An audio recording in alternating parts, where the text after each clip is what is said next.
Hello everyone, welcome back. In today's video, we're back with our Trade Tree series. We didn't do one last week, so we're back here with another Trade Tree video. Today we're looking at the Brent Burns Trade Tree. This Trade Tree happened a couple of years back when Brent Burns was traded to the Carolina Hurricanes. Now a few years later, we'll see which of these two teams, the Hurricanes or the Sharks, did wind up doing better in this Trade Tree. So we'll touch on this Trade Tree, the Brent Burns one, coming up right now.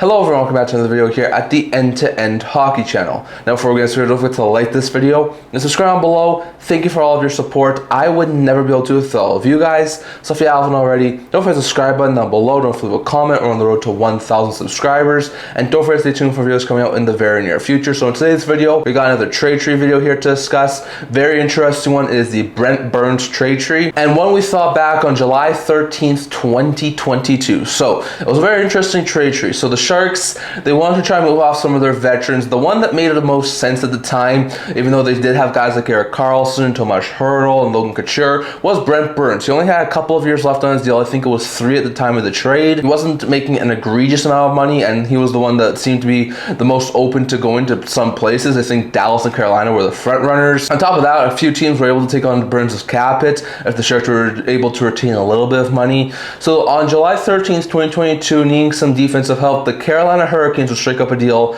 with the San Jose Sharks regarding Brent Burns. The trade was as follows. The Carolina Hurricanes acquired Brent Burns with a little bit of his money retained, as well as Lane Pederson from the San Jose Sharks in exchange. The Sharks got young forward Steven Lorentz, young goalie Makiniemi, and a 2023 third-round pick that will be for the following year's draft. So it was a middle-round draft pick, a young forward who hasn't really been a huge established player at the NHL level yet, and a young prospect goaltender went to San Jose, and the Carolina Hurricanes got a solid veteran top 4 defenseman in Brent Burns, as well as Lane Pederson. So we'll start with the Carolina Hurricanes side because they got the biggest piece of this deal. So Burns had spent 10 plus seasons in the Sharks organization after early in his career being traded to San Jose. So from the 11-12 to the 21-22 season, he was in the San Jose Sharks organization. The year prior to being traded, he was coming off a season, one of his better seasons as of late, putting up 10 goals and 54 points in 82 games with the San Jose Sharks. He had in the past been a solid 60 to 70 point defenseman, one of a really good offensive-minded defenseman,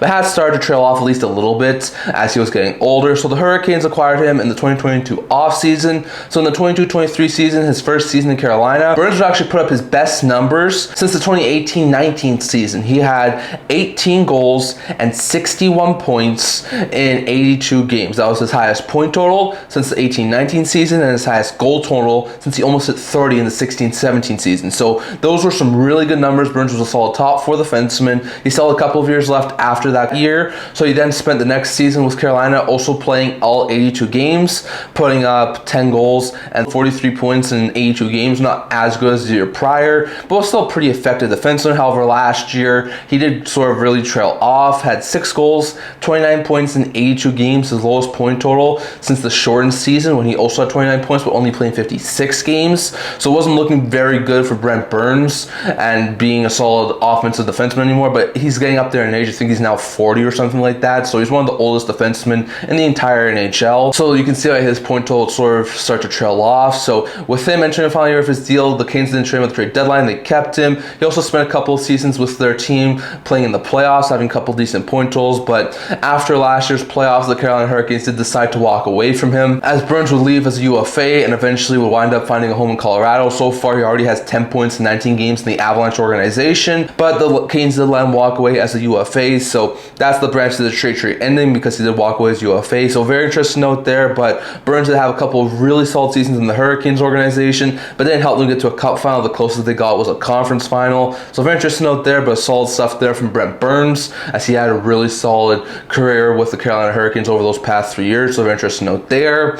Next, going over to the other piece of the Hurricanes got in this deal, and that is Lane Pederson. Pederson. Now, Lane Pederson, at the time of this deal, had been bouncing around a little bit. He started his career in the Arizona Coyotes organization, had a couple of really solid AHL point totals, including having 47 points in the 18-19 season. He also had one NHL season with the Coyotes, putting up 3 points in 15 games. Didn't look too bad. He then spent the 21-22 season in the Sharks organization, having 18 points in 22 games at the AHL level, 2 assists in 29 games at the NHL level. Then in 2022 offseason, he was a part of this deal. He was up to the Carolina Hurricanes. They didn't spend a whole bunch of time with Carolina, as he would play 4 games at the AHL level with the Carolina Hurricanes, putting up no points. Then get into an abundance of games with the Hurricanes before he was actually dealt just after the 2022-23 season started, 3 months after the Brent Burns deal. So the trade was as follows. Lane Pederson was packaged with Carolina Hurricanes defenseman Ethan Bear, and they were traded to the Vancouver Canucks for a 2023 5th-round pick. So Pederson was at the time more of an AHL level guy, so they packaged him with Ethan Bear to trade him to Vancouver, so he'll be a depth piece there. They got a 5th-round pick in return. The Canucks 2023 5th-round pick wound up being 139th overall in the 5th round, so it was a decently high draft pick.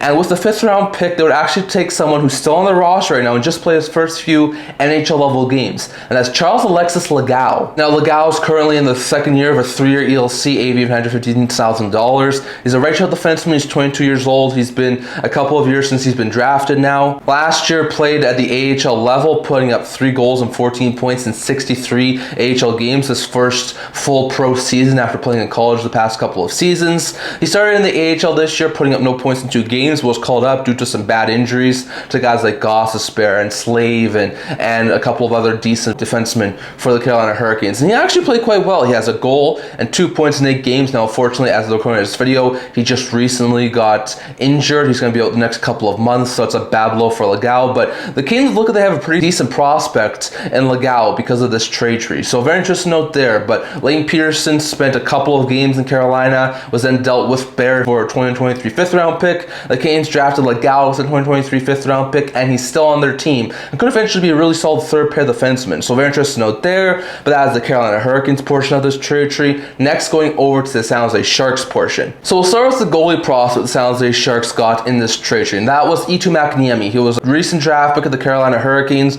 He had just signed his ELC. It looked like he could eventually maybe challenge for a backup role. The year after he got traded with the San Jose Sharks, he played in 22 AHL games, putting up a 2.96 GA and 900 save percentage. Also got into his first 2 NHL level games, putting up a 2.13 GA, 906 save percentage in 2 games. Didn't look terrible, but didn't look like a great goaltender at that point either. In the 23-24 season, he played in 18 AHL games, putting up a 3.14 GA, 900 save percentage, but also got a couple of ECHL minutes, putting in 3 games, putting up a 3.39 GA and an 897 save percentage. And then after that, his ELC was expired, and the Sharks decided not to sign him, so they let him walk. Didn't qualify him as UFA, and he wound up signing in Philadelphia. At this point, he's now overseas after spending last year in the Flyers organization, but still, he left as UFA. Didn't really amount to anything for the Sharks, so that branch of the trade tree ends with Makiniemi testing free agency a couple of years back. So very interesting note there, but that goaltending prospect never really worked out for the Sharks. Next, we'll go over to the 3rd round pick because there was actually not used. So the Sharks,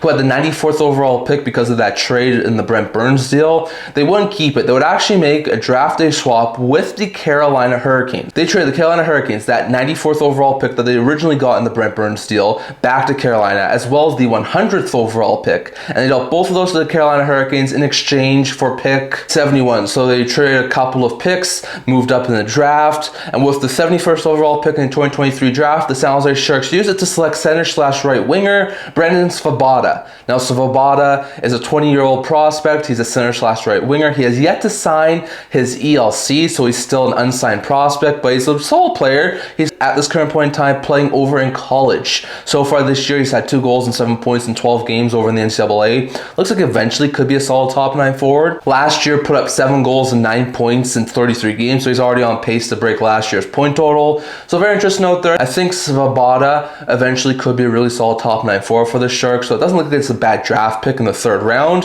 He just hasn't signed his ELC yet, and there's not much to go off of with him still playing in college, so very interesting note there. But the Sharks getting the 3rd round pick in the Burns deal did wind up letting them get a solid forward prospect who's still currently in their system, so very interesting note there. And then we'll go over to the Steven Lorentz portion of this trade tree. Now, Lorentz at the time of this trade was just starting to get into the NHL level. He'd been mostly an AHL level guy, but the previous couple of seasons he started to play more at the NHL level with the Hurricanes.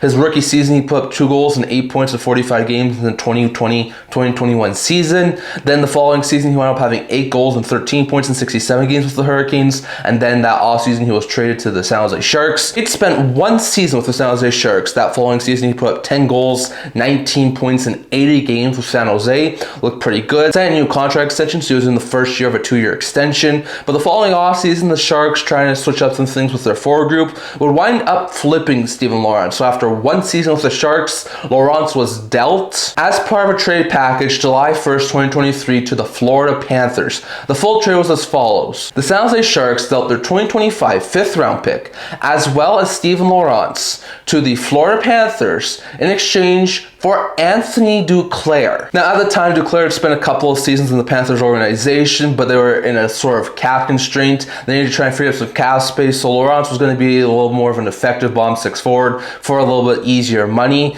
So after the previous season where he was heavily injured, only got into 20 NHL games, putting up 2 goals and 9 points, but only 1 season removed from a 58-point season in 74 games in the 21-22 season, he was dealt to the San Jose Sharks. He thrived well in San Jose, playing in a top 9 role that following season, putting up 16 goals and 27 points in 56 games with the San Jose Sharks. But he was also a pending UFA, and the Sharks were still nowhere close to a playoff spot. So with that in mind, with him being a pending UFA and teams wanting him, being a solid proven depth addition for a playoff team, the Sharks would flip him to the Tampa Bay Lightning. The full trade was as follows. Anthony Duclair, who was in the final year of his contract, and a 2025 7th round pick were dealt to the Tampa Bay Lightning by the San Jose Sharks in exchange for the Bolts' 2024 3rd round pick and young prospect defenseman Jack Thompson. Now, Thompson and the 23-24 season had spent 1 game at the NHL level, putting up no points with the Tampa Bay Lightning. Had been mostly an AHL level guy. After the trade, he got into 2 games with San Jose, also having no points. That year, he combined for 6 goals and 41 points in 62 AHL games, which for a defenseman is not half bad. The following season, he split time between the NHL and the AHL, putting up 3 goals and 14 points in 27 AHL games for San Jose, but also had his first couple of points at the NHL level, putting up 4 goals and 10 points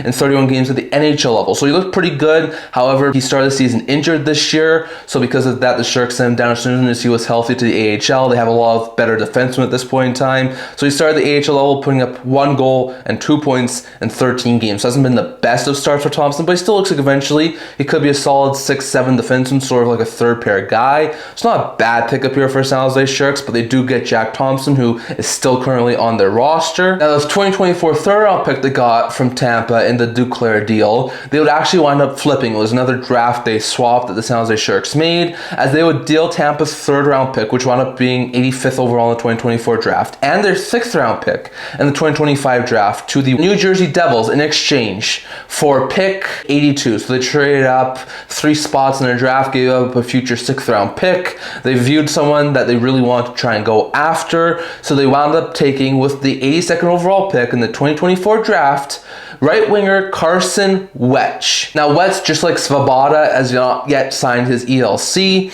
He is a 2024 draft pick that we just mentioned. He's a right winger. He's 19 years old, currently playing in the WHL. He so far has 4 goals and 16 points in 15 games, which isn't overly bad for the San Jose Sharks prospect. Last year, he put up 33 goals and 52 points in 68 WHL games, so looks like a pretty solid prospect forward for the San Jose Sharks. Once again, not too much to go off of here because he was recently drafted, but I think eventually, just like Svoboda, he could be a solid top 9 forward for the San Jose Sharks. So very interesting note there, but because of the Duclair deal, they got Thompson and Wetch. So very interesting note there. So if you break this all down, at this current point in time, what these 2 teams have because of this deal, the Hurricanes currently just have Charles Alexis Legal because of this deal after Brent Burns left as a UFA. Well, the San Jose Sharks currently have Wetch, Svoboda, and Thompson, two potentially future NHL prospect forwards who could eventually be solid top 9 guys, and maybe a solid prospect third pair defenseman. So all in all, I still think it's a pretty decent deal for both sides. I think the Sharks at this current point in time might have actually won this deal because Burns